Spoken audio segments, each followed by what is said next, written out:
Final Fantasy XVI is easily one of the best new RPGs I've played in a long time. I played through the entire base game, completing all side quests and most of the hunts, and I can't wait to dive into New Game Plus to experience it all again. The game isn't without its flaws though, as I'll point out in this video, and don't worry if you haven't played the game yet, there will be no story spoilers throughout the video. For starters, let me just give a quick background on my experience with the Final Fantasy franchise. Growing up, I dabbled in Final Fantasy VII and VIII at a friend's house, and I did own Final Fantasy X on PS2 back in the day.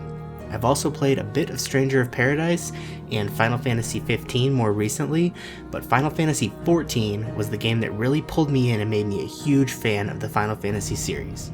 Heavensward and Shadowbringers were some of my favorite stories in all of gaming. Coming into 16 knowing that so many people involved with 14 were on the team set my expectations really high. So high, in fact, that I couldn't wait for a PC port, so I went out and I bought a PS5 in order to play this game. Was it worth it? Do I regret it? I'll give my complete thoughts at the end of the review. Now, in order to review the game cohesively, I'm going to be rating the game in my opinion based on the following 5 features. 1. The audio-visual experience. 2. The combat gameplay. 3. The game's non-combat gameplay systems. 4. The story, and 5. The optional/side content. First up is the audio-visual experience. This game has some of the most epic visual battle sequences I've seen in any game ever. This stuff is on par with Marvel in terms of spectacle.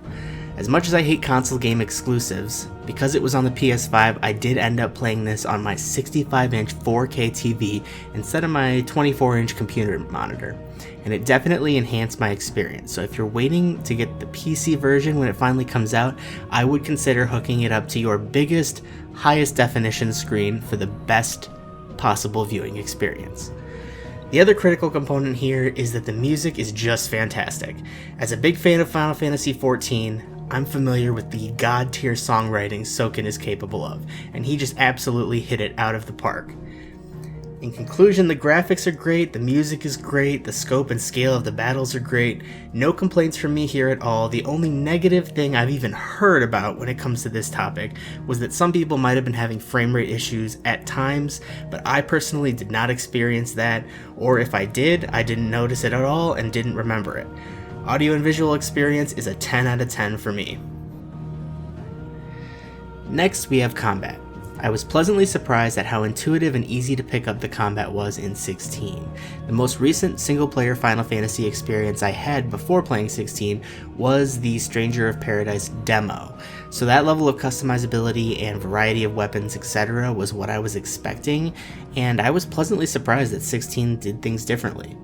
By the way, that's not me dumping on Stranger of Paradise. I wasn't feeling it after playing the demo, so I didn't buy the game, but if you think I should give it another chance, let me know in the comments.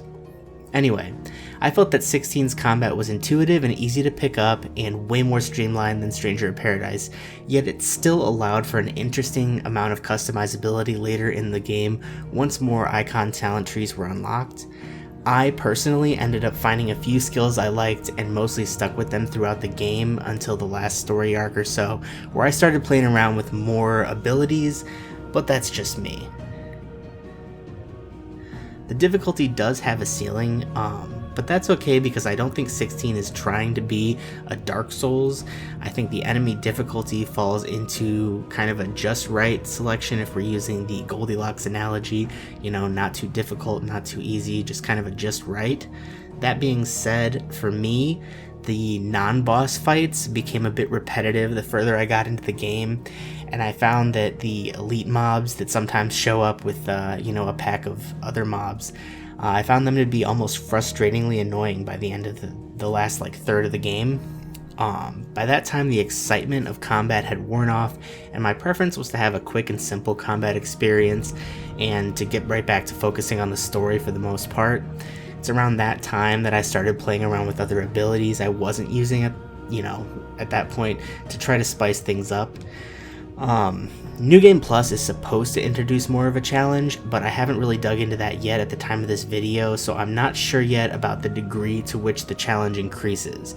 My hope is that the enemies actually do more interesting mechanics instead of just having more HP to burn through, like I'm doing chores. Despite those drawbacks though, I would still say that the combat in 16 is fun and visually brilliant, and the boss fights were all a whole lot of fun, so I'd give it an 8 out of 10. Non-combat gameplay systems. Honestly, this is the part of the game I have the most issues with. The crafting seemed almost pointless because all materials needed for the next upgrade were spoon-fed to me just by completing the story. Not to mention that the only gear to speak of was bracers, belts, and a few accessories. It would have been nice to see these few gear items if they could have added something to the combat gameplay, like giving us an extra power or visual effect, but no, they're basically just stat sticks and nothing more. Nothing significant was there to work towards as far as weapons and gear is concerned, except for a few of the swords that looked cool, I guess. So in my opinion, the crafting might as well not have even been in the game. They may as well have just given us the upgrades as quest rewards as we made progress through the main story. Also, I never once looked at how much gil I was collecting or worried that I didn't have enough gil for anything. Loot was almost entirely unimportant in my playthrough, much like the crafting system. If it wasn't for potions, I would have just ignored every chest I ran past, since there's not really any other benefit to looting them. A smaller complaint I have is that there's no real incentive to explore the more open parts of the world, except to complete hunts and side quests. We'll talk about those later. Honestly, I wish the world was bigger and more open altogether, but that might be too ambitious of an ask considering the size of the game already. On the other hand, the towns and settlements were great to visit. NPCs would chatter about things that were happening in the world, and they felt immersive. Not all the systems were underwhelming though. As a big fan of the narrative in games, the active lore menu was something I never knew I always wanted in a story-focused game. The lore journal being available anytime I needed a reminder about a name or an event or a location or anything that was mentioned was awesome. In other games, I've occasionally had to pause and look something up on my phone, but in this, I could just reference the lore menu, and it was nice and organized, and it actively updated as Clive learned more information and as the story progressed. So, yeah. For the most part, the systems and mechanics were average and somewhat underwhelming, but nothing was broken, and they didn't hinder the experience of playing the game. They just mostly didn't add anything for me, which felt like a missed opportunity. I really did like the lore tracking tools and menus though, so that brings the score up a bit to a 7 out of 10. Now for the story. Since this is a spoiler-free review, I won't be touching on any events, so instead I'm going to focus on how I felt and the impression the story left on me. I'll start by saying I love the story and the setting of this game so much, but I feel like it struggled a little bit in the last quarter or so of the game. If I was to rate the game at the halfway point, I would have given it a perfect 10 out of 10. On paper, this game was meant for me, a high fantasy Final Fantasy game with a darker story theme and Game of Thrones vibes, yes please. The world they created was logically consistent, as in the magic and the laws of nature, etc. were all consistent with the world building of the game, and they didn't contradict themselves. This bothers me in other media, where the world sets something up as a law of nature, or like, this is how magic works, and then they break it with no explanation. This game didn't do that, and it was great. Characters overall were believable in their motives and the actions they took. The plot and themes were thoroughly explored throughout the game, and while there wasn't much nuance between like what's right and what's wrong, the game successfully wrestled with the familiar Final Fantasy themes of oppression, liberty, sacrifice, justice, and the flaws of humanity, all while being really badass at the same time. The pacing of the story was peaks and valleys. Huge, insanely intense icon battles and big story moments, followed by more grounded reactions to those moments by the main characters, which inevitably led to a build-up to the next big moment. One minor criticism I have is that when I say this game is dark, it's dark. There are some chunks of the game that are so good narratively, but are just absolutely joyless. Valistia is a world where bad things happen to everyone, and while there are some lighter moments, some funny jokes that are made, throughout, I think it could have used some more levity at times to sort of break up the darkness. I'll talk more about my minor gripes and issues with specific story points in another video since this is a spoiler-free review, but my overall thoughts on the story are as follows. My expectations were pretty high coming into this, and this game is absolutely worth experiencing for the story.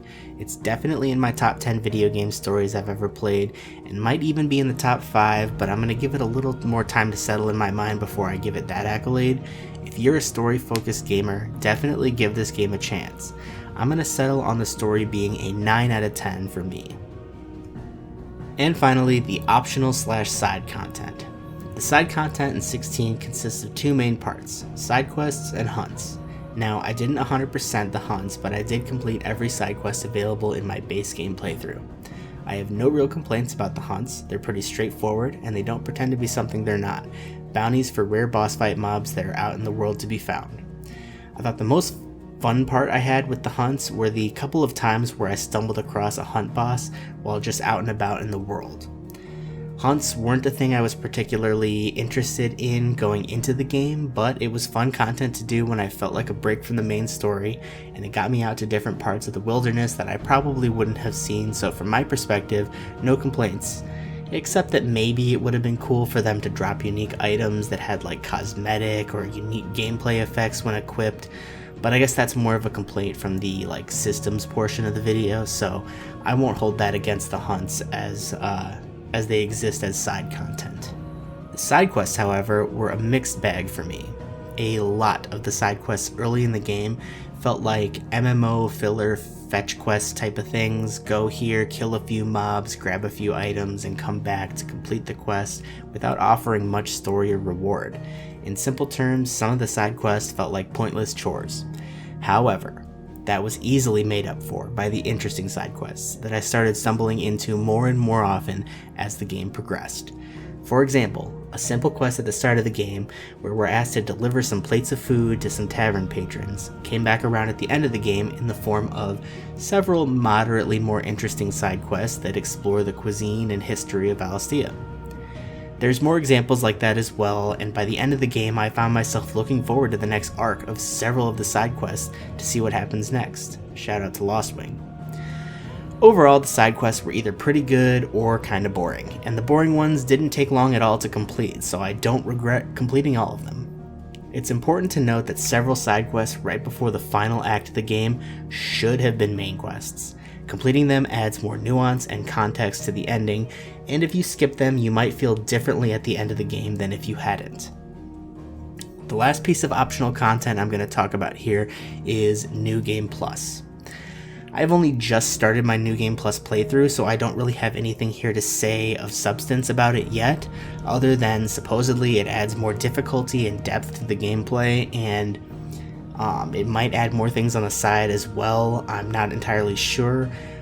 So I'm excited to go through that, but this review is based on the base game, so I'd score the side content as an 8 out of 10. In conclusion, Final Fantasy XVI was a great experience, and I would highly recommend it to anyone who enjoys single-player narrative-based games. When I tally up the scores, I got an overall 8.5 out of 10, which I'm going to round up to give it a 9 because I really did enjoy playing this game.